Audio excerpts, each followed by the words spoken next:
आज हम लोग पढ़ने वाले हैं सोन नदी अपवाह तंत्र। यह छत्तीसगढ़ की तीसरी बड़ी अपवाह तंत्र है। अपवाह तंत्र को 5 भागों में बांटा गया है। महानदी, गोदावरी, सोन, उसके बाद है ब्रह्मणी और नर्मदा। नर्मदा है सबसे छोटी अपवाह तंत्र और ये है तीसरी बड़ी अपवाह तंत्र। सीजी की थर्ड बड़ी अपवाह तंत्र।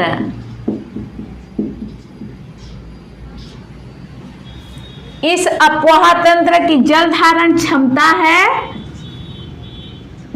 13.63%। इसका जल धारण क्षमता पूछा जाता है, एग्जाम में आया हुआ क्वेश्चन है। इसका जल धारण क्षमता है 13.63%। उसके बाद देखते हैं सोन नदी। सोन नदी अपवाह तंत्र की मुख्य नदी है सोन नदी और सोन नदी का उद्गम हुआ है मध्य प्रदेश के अमरकंटक पहाड़ी से। इसे सोनभद्र, हिरण्यवाह अन्य नामों से भी जाना जाता है। इसके अन्य नाम है सोनभद्र, सोनभद्र, हिरण्यवाह।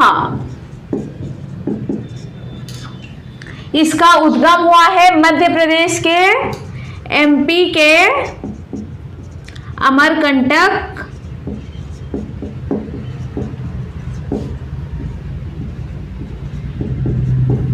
पहाड़ से। विसर्जन होता है गंगा नदी में। बिहार पटना के पास गंगा नदी में विसर्जित होती है। यह गंगा नदी की सबसे प्रमुख सहायक नदी है। सोन नदी गंगा की प्रमुख सहायक नदी है, प्रमुख सहायक नदी है। सोन अपवाह तंत्र का विस्तार यहाँ है पूर्वी बुंदेलखंड के पठार क्षेत्र में। यहाँ पर है सोन अपवाह तंत्र। सोन अपवाह तंत्र या फिर इसी को कहते हैं गंगा नदी अपवाह तंत्र। लेकिन सोन नदी है गंगा नदी की सहायक नदी। इसका विस्तार है पूर्वी बुंदेलखंड के पठार में। इसका विसर्जन होता है गंगा नदी में। गंगा नदी में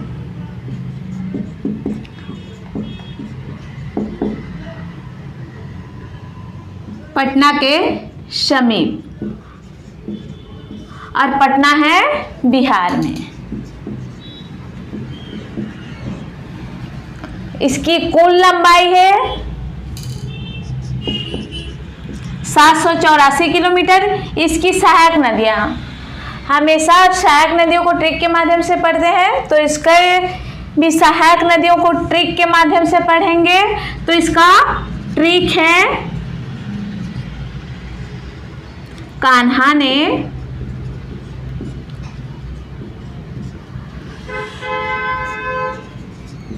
कोयली को गोरी बनाकर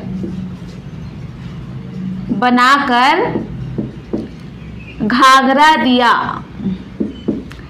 कान्हा ने कोयल को गोरी बनाकर घाघरा दिया। कोयल मान लेते हैं कि एक लड़की का नाम है, एक गोपी का नाम है। कान्हा ने कोयल को गोरी बनाकर घाघरा दिया। एकदम आसानी से याद हो जाएगा आपको। कान्हा से कन्हार नदी, कन्हार नदी। कोयल से कोयल नदी, सोन नदी की सहायक नदी है कोयल नदी। गो से गोपद नदी। री से रिहन नदी, री से रिहन नदी और बनाकर तो बनास नदी, बनास नदी, और घाघरा से घग्घर नदी, घग्घर नदी।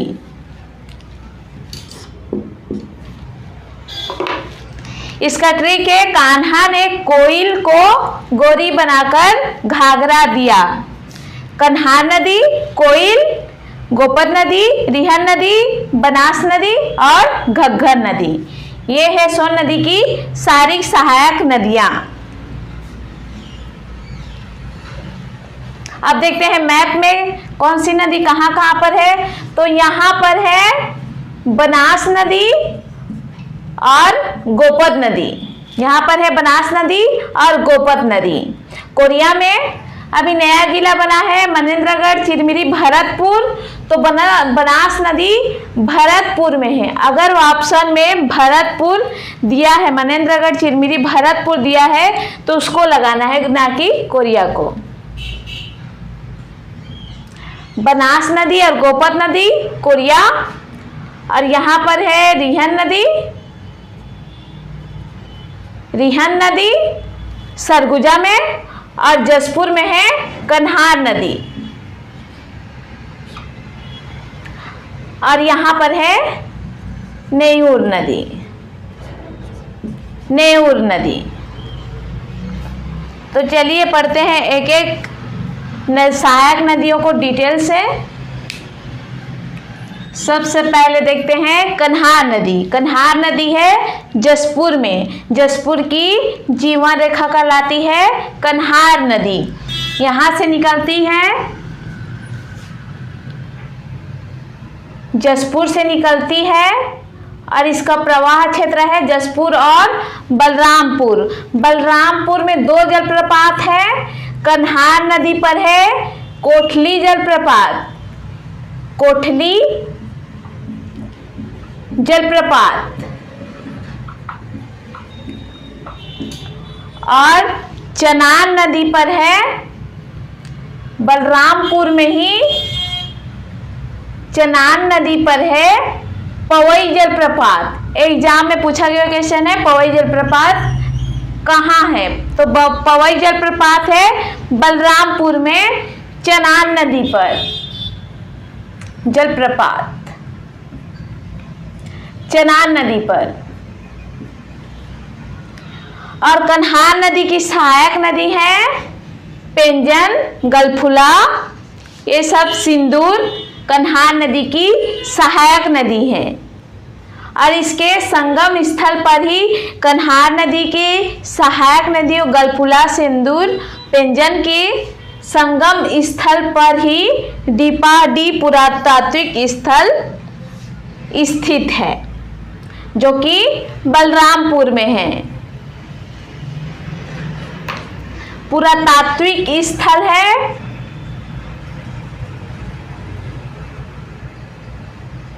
प्राचीन मंदिर स्मारक है बलरामपुर में,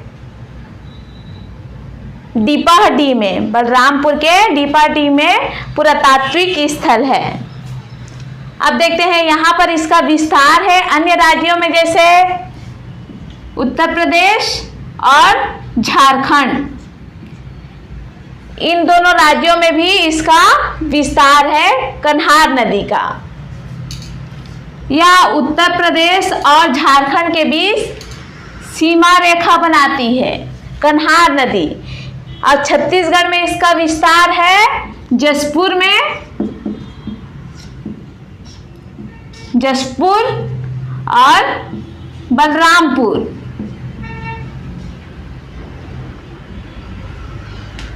इसकी टोटल लंबाई है 115 किलोमीटर। कन्हार नदी की टोटल लंबाई है 115 किलोमीटर। इसका उद्गम हुआ है जसपुर,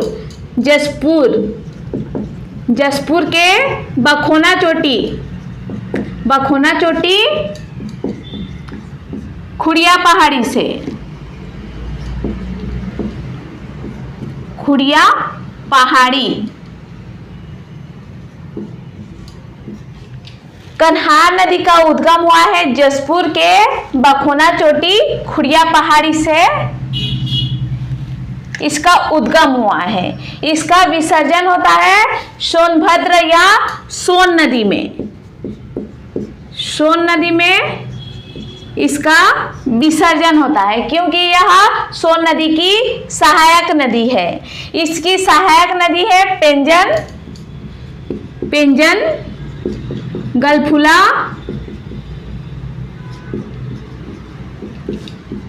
और सिंदूर। कन्हार, पेंजन, गलफुला, इन्हीं के संगम स्थल पर डीपा डी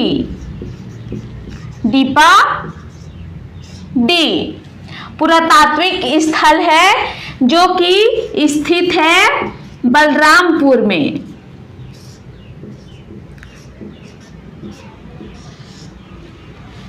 सामत सरना डीपा डी बलरामपुर एक प्राचीन मंदिर स्मारक है। प्राचीन मंदिर स्मारक है जो कि बलरामपुर में स्थित है। अब इस पर जलप्रपात है, 2 जलप्रपात है। कन्हार नदी पर जलप्रपात है। सबसे पहला कोठली जलप्रपात जो कि है बलरामपुर में, और चनान नदी पर है पवई जलप्रपात। तो ये हो गया हमारा कन्हार नदी। अब देखते हैं नेउर नदी। नेउर नदी का उद्गम हुआ है लोरमी के पठार से। पेंड्रा लोरमी के पठार यहाँ पर है, तो इसका उद्गम हुआ है लोरमी पठार क्षेत्र से, पहाड़ क्षेत्र से। यह सीमा बनाती है, यहाँ पर है मध्य प्रदेश और ये है छत्तीसगढ़, इधर है महाराष्ट्र। तो यह सीमा बनाती है मध्य प्रदेश और छत्तीसगढ़ के बीच। तो सीमा है एमपी व सीजी के बीच। यहाँ पर है नेउर नदी, पेंड्रा लोरमी के पठार क्षेत्र से निकलती है और मध्य प्रदेश और छत्तीसगढ़ के बीच सीमा बनाती है। अब देखते हैं बनास नदी। बनास नदी निकलती है भरतपुर तहसील। अब देखते हैं रिहन नदी को। रिहन नदी का उद्गम हुआ है छुरी मतिरंगा की पहाड़ी से, और छुरी मतिरंगा की पहाड़ी है सरगुजा में, और इसका प्रवाह क्षेत्र है सरगुजा, सूरजपुर और बलरामपुर। इस नदी पर जलप्रपात है रक्षागंडा जलप्रपात जो कि सूरजपुर में है, और इस नदी की टोटल लंबाई है, रिहन नदी की टोटल लंबाई 145 किलोमीटर। रिहन नदी को अन्य नामों से जाना जाता है रेवा, रेहर, रेणुका। इसके अन्य नाम है रेणुका, रेहर, रेवा। अब यहाँ पर पुरातात्विक स्थल है सरगुजा में ही। इस नदी पर यहाँ सरगुजा में पुरातात्विक स्थल है महेशपुर सरगुजा में। यहाँ पर देख लेते हैं अन्य नाम रेणुका, रेहर, रेवा। छत्तीसगढ़ में इसका विस्तार है सरगुजा, सूरजपुर और बलरामपुर।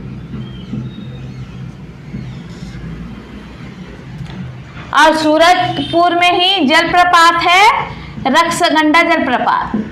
रक्षागंडा जलप्रपात रिहन नदी पर सूरजपुर में। इसकी टोटल लंबाई है 145 किलोमीटर। इसका उद्गम हुआ है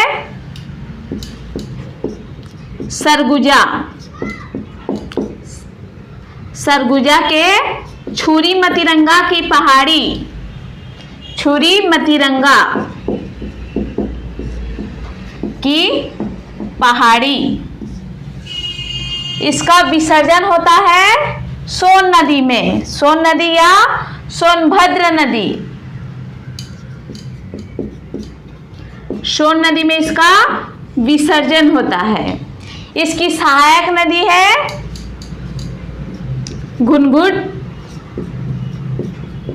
घुनघुटा, मोरनी,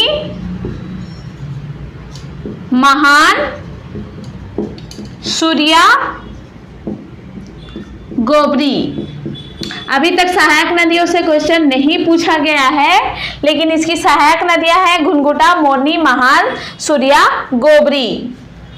रिहन नदी की सहायक नदियां। तटीय स्थल है महेशपुर में, पुरातात्विक स्थल महेशपुर, सरगुजा।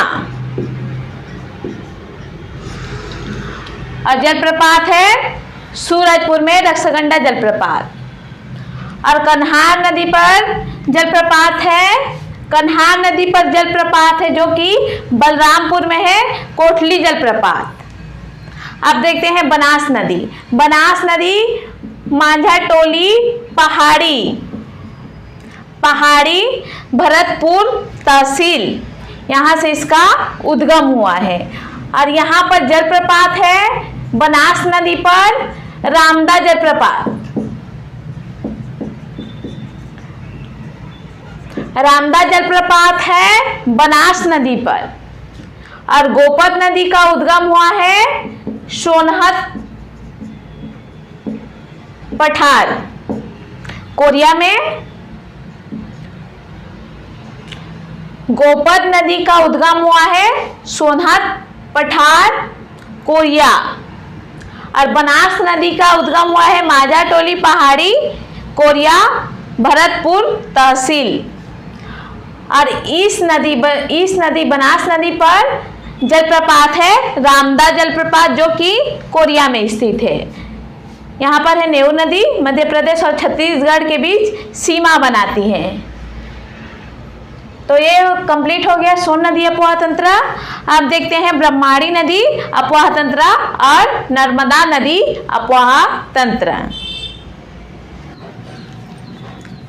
अब देखते हैं ब्रह्माणी व नर्मदा नदी अपवाह तंत्र। एक छोटी छोटी अपवाह तंत्र है। इसकी जल धारण क्षमता है 1.03%।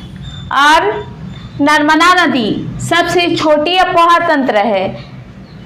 इसकी जल धारण क्षमता है 0.55%। यहाँ पर है ब्रह्माणी अपवाह तंत्र, ब्रह्माणी अपवाह तंत्र। यहाँ पर है नर्मदा अपवाह तंत्र, यहाँ पर है सोन अपवाह तंत्र, बीच में है महानदी और नीचे है गोदावरी अपवाह तंत्र, गोदावरी अपवाह तंत्र।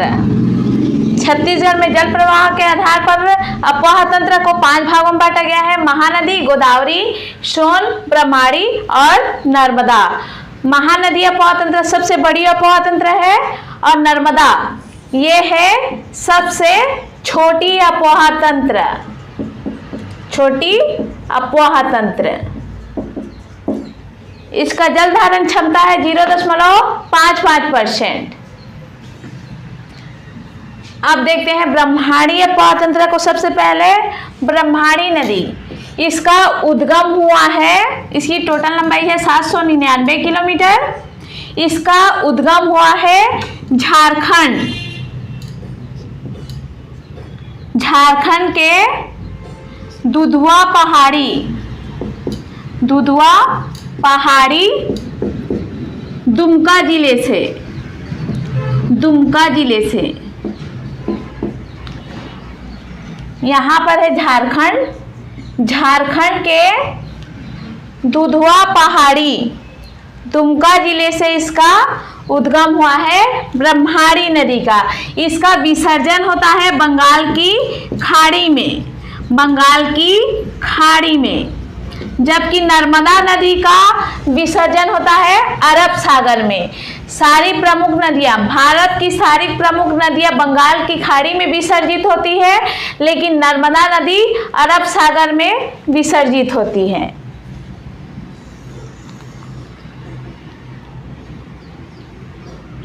ये है भारत का प्रायद्वीपीय हिस्सा। इधर है बंगाल की खाड़ी, बंगाल की खाड़ी, और इधर है अरब सागर, अरब सागर। सारी प्रमुख नदियां बंगाल की खाड़ी में विसर्जित होती है, लेकिन नर्मदा नदी उल्टा बहती है और अरब सागर में विसर्जित होती है। इसकी सहायक नदियां हैं ब्रह्मणी की शंख और कोयल, कोयल नहीं कोयल, दो सहायक नदियां हैं शंख और कोयल। नर्मदा नदी का उद्गम हुआ है अमरकंटक, मध्य प्रदेश के अमरकंटक पहाड़ से, अमरकंटक पहाड़ से। यह मध्य प्रदेश की जीवन रेखा कहलाती है। नर्मदा नदी मध्य प्रदेश की जीवन रेखा है। इसकी सहायक नदियां, दो सहायक नदियों के कारण ही नर्मदा नदी को, नर्मदा नदी अपोहा तंत्र को छत्तीसगढ़ में पढ़ा जाता है। इसकी दो सहायक नदी है ताड़ा और बंजर, दोनों ही हैं कवर्धा में, कवर्धा में। और बंजर नदी की खासियत है ये पश्चिम की ओर बहने वाली सबसे लंबी नदी है, पश्चिम की ओर बहने वाली सबसे लंबी नदी है। इम्पोर्टेंट है, एग्जाम में पूछा गया था पश्चिम की ओर बहने वाली सबसे लंबी नदी कौन सी है, तो बंजर नदी है। नर्मदा नदी की जल धारण क्षमता है 0.55%। नर्मदा नदी उल्टा बहती है। इसका कारण है नर्मदा नदी का रिफ्ट वैली में होना। इसका पौराणिक मान्यता ये है कि नर्मदा नदी का विवाह सोनभद्र नद के साथ तय हुआ था, पर जोहिला जो उसकी दासी थी, उसकी दासी के साथ सोनभद्र का विवाह होने के कारण इन्होंने, नर्मदा नदी ने अपना मार्ग उल्टा कर लिया, ऐसा पौराणिक मान्यता है, और पलटकर ना देखने का प्रण ले लिया। तो ये है इसकी पौराणिक मान्यता, इसीलिए उल्टा बहती है। लेकिन इसका एक्चुअल कारण है कि यह रिफ्ट वैली में है और इसकी ढाल उल्टी है। उल्टा ढाल होने के कारण नर्मदा नदी का प्रवाह अरब सागर की तरफ है। तो ये हो गई सारी अपोहा तंत्र कंप्लीट।